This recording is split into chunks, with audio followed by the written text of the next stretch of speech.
नमस्कार, आप सभी का बहुत स्वागत है साधना न्यूज में और मैं हूं आपके साथ मनीष कुमार। मुख्यमंत्री डॉक्टर मोहन यादव ने रविवार को उज्जैन को विकास कार्यों की अनेक सौगातें दी है। उज्जैन में बहुउद्देशीय स्पोर्ट कॉम्प्लेक्स का लोकार्पण किया और हरिफाटक पुल को चौड़ा करने के काम का भी भूमि पूजन किया। इसके बाद मुख्यमंत्री डॉक्टर मोहन यादव राहगिरी आनंद उत्सव और उड़ान कार्यक्रम में भी शामिल हुए। देखिए हमारी खास रिपोर्ट।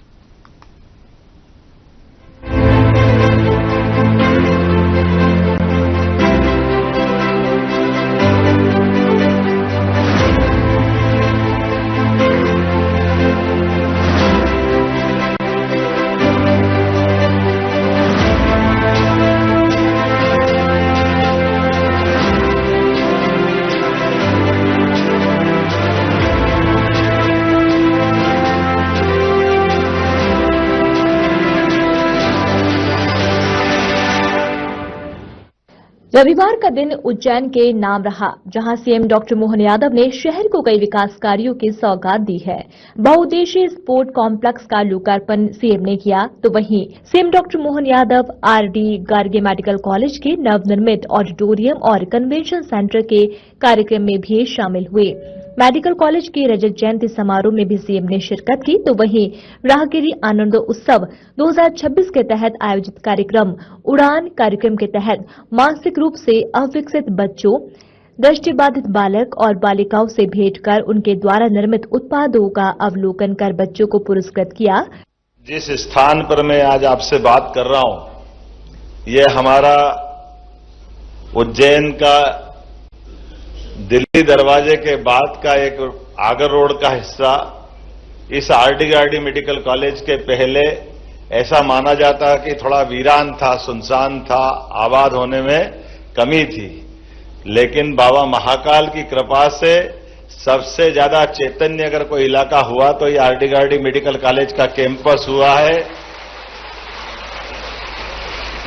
इसका एहसास, इसका आनंद हमारे अपने राज्य में तो हुआ ही, लेकिन मेडिकल कॉलेज की हिस्ट्री में मध्य प्रदेश के अंदर सबसे पहला मेडिकल कॉलेज बनने का गौरव अगर कहीं मिला है तो इसी संस्थान को मिला है।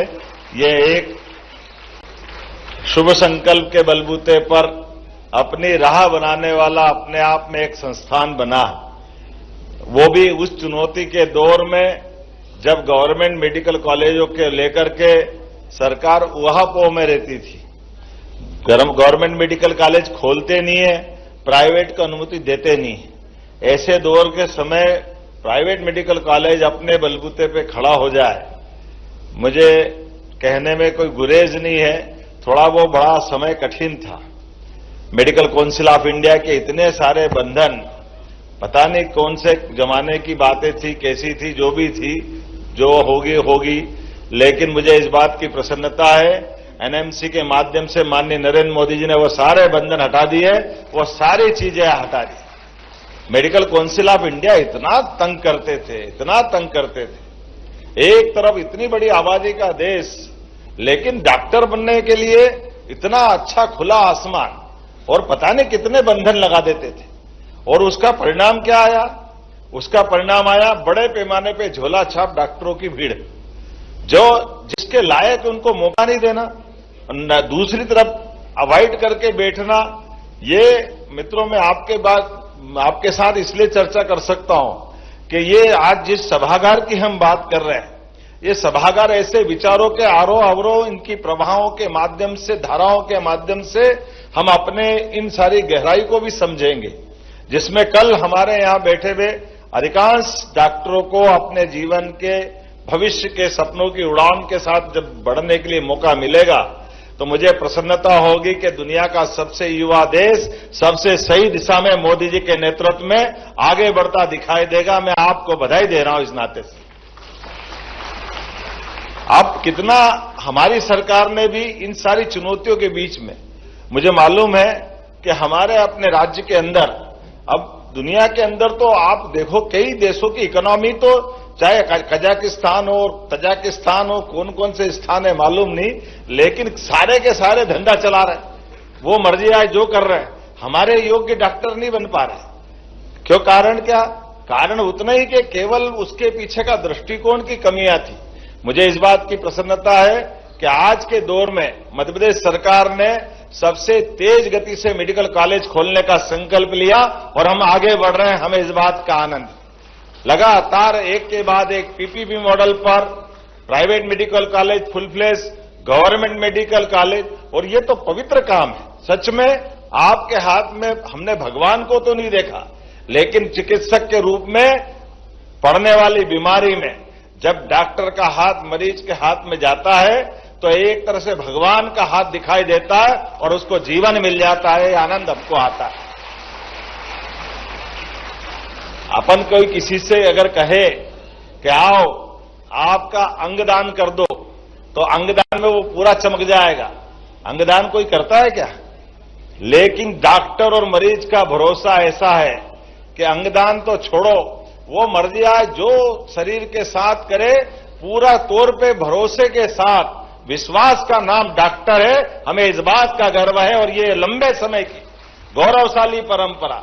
उज्जैन तो धन्वंतरी के काल के समय से उज्जैन की चिकित्सा प्रणाली अतीत के काल से बड़ी गौरवान्वित होने वाली रही होगी। हमारे यहां तो कहने के लिए लंबी बातें होगी, लेकिन उज्जैन के लिए सिंहस्थ के पहले एक इतना बड़ा ऑडिटोरियम जिसमें 1400 की क्षमता हो, मैं रजत जयंती को सार्थक मानता हूं। जोरदार अभिनंदन करें अपने इस ट्रस्ट के लिए भी। और ये मैं आपको आश्वस्त करता हूं, आपका उत्साह उमंग देख करके, आपके इस सभागार के माध्यम से डॉक्टर महाडिक साहब, आपको मैं बधाई देता हूं कि आपने अलग प्रकार से सारे ढंग से मेडिकल कॉलेज को खड़ा किया, लेकिन सिंहस्थ के पहले एक बड़ा सभागार देकर के यहां की सभी सांस्कृतिक गतिविधियों के संचालन में बड़ी सौगात दी। मैं आपको इस नाते से भी बधाई देना चाहता हूं। आपके लिए यह बड़ी अभिनंदन की बात। स्वनाम धन्य हमारे बीच विद्वान भी बैठे हैं। अलग अलग प्रकार के पूरे देश के चिकित्सकों के बड़े सेमिनार करने के लिए बड़ा भवन, 9 अलग अलग प्रकार से, इसके साथ और भी कुछ भवन बनाए जिनका लाभ हमको मिलने वाला है। लेकिन मैं आपको ये जरूर आश्वस्त करूंगा कि इसके साथ सरकार के लेवल पे आप कैलेंडर बना करके चाहेंगे कि हमारे इस सभागार के माध्यम से संस्कृति मंत्रालय के आधार पर आप कुछ कार्यक्रम प्रस्तावित करें, तो मध्य प्रदेश सरकार आपके साथ खड़े होकर के हमारे युवाओं के लिए सभी प्रकार के कार्यक्रम करने के लिए इस तरह से आगे बढ़ने के लिए तैयार रही। क्योंकि हमारी बनी हुई प्रॉपर्टियों का लाभ तो मिलना ही चाहिए। इन प्रॉपर्टियों का लाभ कब मिलेगा? जब व्यवस्थित कैलेंडर के आधार पर हम आगे बढ़ेंगे। अब तो हमारे लिए सौभाग्य की बात है, अभी अभी हमने अपने बाबा महाकाल के महालोक के समय पे भी लगातार निर्माण के बाद अब कैलेंडर बनाया पूरे साल के लिए भी कि एक साथ सरकार के माध्यम से जब इंफ्रास्ट्रक्चर तैयार हो जाता है तो सभी प्रकार के केवल इंफ्रास्ट्रक्चर से बात नहीं बनती, उसको जीवंत करने के लिए बाकी कार्यक्रमों की रचना भी होना चाहिए। और उस प्रकार के कार्यक्रम जिसमें ज्ञानवर्धन भी हो, हमारे लिए दूसरे प्रकार का वर्तमान की जागृति का, जिज्ञासा का समाधान भी हो और अच्छे कामों के प्रेरित करने का मौका भी मिले। ऐसे समय में जब मैं यहां मेडिकल कॉलेज के लिए आ रहा हूं तो इसी बीच मुझे थोड़ा सा एक दो चीज और भी जोड़ने की आवश्यकता है कि आज के साथ ही जिस प्रकार का समय चल रहा है, उस समय के साथ मध्य प्रदेश सरकार बहुत सारे मामलों में लगातार हमारे हेल्थ डिपार्टमेंट को प्रायोरिटी नंबर 1 पे रख रही है। इसलिए मेरी सरकार के गठन के साथ ही हमने आमतौर पर दुनिया के अंदर कहीं नहीं होता था, लेकिन हमारे अपने राज्य के अंदर ही गड़बड़ है। ऐसे कई जगह है, हेल्थ मिनिस्टर अलग, हेल्थ एजुकेशन मिनिस्टर अलग और हेल्थ डिपार्टमेंट अलग। क्यों मंत्रालय 2 होना चाहिए? अनावश्यक खर्चा क्यों होना चाहिए? हमने दोनों को मर्ज किया, एक ही किया, क्योंकि इससे हमारा पैसा भी बचेगा और हमारे काम की गति भी बढ़ेगी। ऐसे ही प्रकार से मेडिकल कॉलेज के अंदर प्राइवेट मेडिकल कॉलेज को लेकर के भी हमारे जितने मेडिकल कॉलेज खोल रहे हैं, लेकिन हमारे विद्यार्थियों के लिए आगे बढ़ने के लिए राज्य के अंदर जो विद्यार्थी नीट के माध्यम से क्लियर करना चाहते हैं, आपके लिए बताना चाह रहा हूं कि जिसमें भविष्य में भी जो बच्चे फीस नहीं दे पा रहे हैं और प्राइवेट मेडिकल कॉलेज में पीजी या यूजी करना चाहते हैं, सरकार उसके पैसे भर के लोन देने को तैयार रहेगी ताकि वो पढ़े और आगे बढ़े, वो डॉक्टर बने। हमारे यहाँ हेल्थ की सुविधा के विस्तार के लिए तमाम प्रकार की सुविधा दे रहे हैं, क्योंकि अगर पीजी आप कर रहे हैं और आपके पास कोई कारण से प्राइवेट मेडिकल कॉलेज वाले अपनी फीस बड़ी होती है, उसके जीवन में कठिनाई होती है, योग्यता तो है लेकिन रेडियोलॉजी से लेकर वैसे कई प्रकार के कोर्स है जिसमें पर्याप्त पैसा नहीं है, ऐसे में योग्य बच्चे को पढ़ने से वंचित होना पड़ता है। हमने कहा कोई बात नहीं, हम उसको लोन देंगे, बाद में वो डॉक्टर बन जाए, 2, 3, 4, 5 साल वो सरकारी सर्विस करना चाहे सर्विस करे, वो अपने पैसे लौटा दे, जीवन भर वो डॉक्टर बन के अपने जीवन में आगे बढ़े और कुल मिलाकर के भारत की सेवा करे। इस भाव के आधार पर इसे कई कामों को अपने इसी राज्य के अंदर एयर एम्बुलेंस की सुविधा हमारी सरकार ने पहली बार प्रारंभ की है। पूरे राज्य में, पूरे देश के अंदर एयर एम्बुलेंस आयुष्मान सेवा के माध्यम से अगर मरीज किसी हॉस्पिटल में इस क्रिटिकल पोजीशन में है कि उसको किसी बड़ी जगह ले जाना है, तो डॉक्टर और कलेक्टर दोनों डिसाइड करेंगे, 1 रुपया नहीं लगेगा और संबंधित को किसी बड़ी जगह पहुंचाने के लिए हमारी सरकार तैयार रहेगी। राहगीर योजना के माध्यम से और एक योजना लागू की, हमने कहा कि किसी चौराहे पर या किसी रोड पर कोई एक्सीडेंट हो जाता है और एक्सीडेंट के कारण से वहां संबंधित की हालत खराब हो जाती, लोग पुलिस से बाकी चीजों से डरने के कारण से हाथ नहीं लगाते। हमने कहा इसकी जरूरत नहीं। हमने तो कहा कि आप कोई भी घटना अगर घटती, भगवान न करे घटे, लेकिन दुर्घटना अगर घट गई तो ऐसे में उस मरीज को उठा करके आप कहीं किसी भी प्राइवेट हॉस्पिटल में पहुंचाओगे तो 1.5 लाख का इलाज तो उसका भी फ्री और 25,000 रुपये पहुंचाने वालों को भी हमारी सरकार के माध्यम से देंगे। ये मानवता को स्थापित करने वाले भाव है। ऐसी कई योजनाओं को लेकर के हम आगे बढ़ रहे हैं, लेकिन आज आपको भारी नहीं करूंगा, दिन भर हो गया आनंद के साथ करते हुए। तो आज के इस अवसर पर आपको इस रजत जयंती वर्ष के अवसर पर, और कितना सुंदर नाम दिया, नाद ब्रह्म, इसी का शायद आपने जोड़ा है, मैं अभी पूरा पढ़ नहीं पाया हूं, लेकिन ये कन्वेंशन सेंटर की बड़ी सौगात की बधाई, रजत जयंती की बधाई।